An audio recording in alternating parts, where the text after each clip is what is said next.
देख लो, गाउन जच रहा है ना मुझ पे। फालतू में लोग बोलते हैं कि ना जेठानी अपनी दौरानी से जलती है। अरे भाई, उसके आने से तो मुझे फायदा और हो गया। इतने पुराने पुराने नियम टूटे हैं ना घर के कि भाई जिनके बारे में मैं सोच भी नहीं सकती थी। अरे, परसों जब मुंह दिखाई थी, मम्मी जी ने उसको बोला, बेटा आज मुंह दिखाई है, अच्छे से तैयार होके सब पहन वहन के और इस तरह से आना कि सब देखते रह जाएं।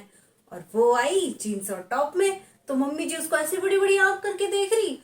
तो वो बोली, मम्मी जी मैं इसी में कंफर्टेबल हूँ, मुझसे वो सब पहना नहीं जाता। अब वहां सारी लेडीज बैठी हुई, सारे मेहमान आए हुए थे।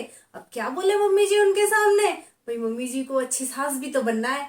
तो फिर मम्मी जी भी चुपचाप बोल दी, ठीक है बेटा कोई बात नहीं, तुम जिसमें कंफर्टेबल हो वही पहन लो, कोई बात नहीं चलेगा। और जब वो पहली रसोई बनानी थी, मम्मी जी सुबह सुबह वो आई तैयार होकर। मम्मी जी उसको बोली, अरे बेटा आज पहली रसोई बनानी है, तुम आटा गूंद के सबके लिए गरम गरम पूड़ियाँ बना दो।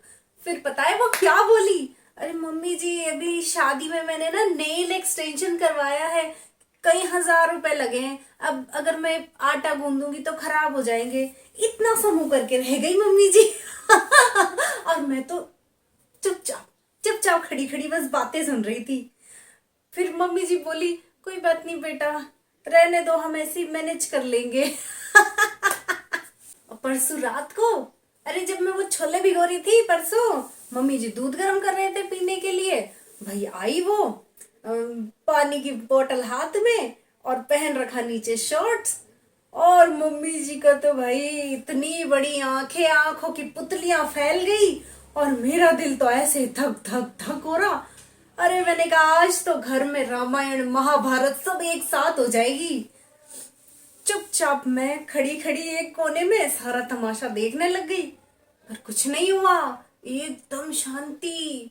फिर आई मम्मी जी, उसके शॉर्ट्स की तरफ देखने लग गई।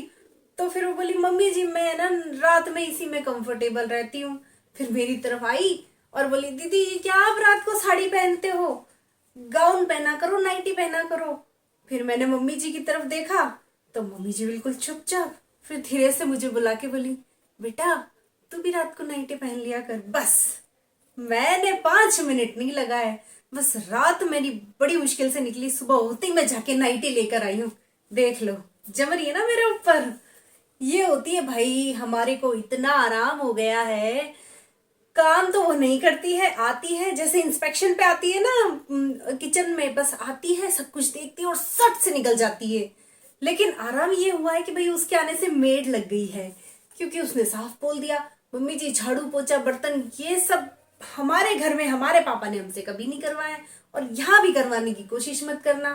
भाई मम्मी जी ने चुपचाप से ना मेड लगवा ली।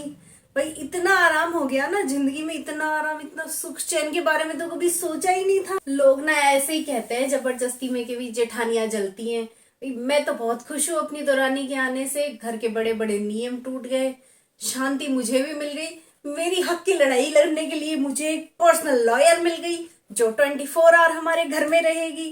तो और क्या चाहिए भाई।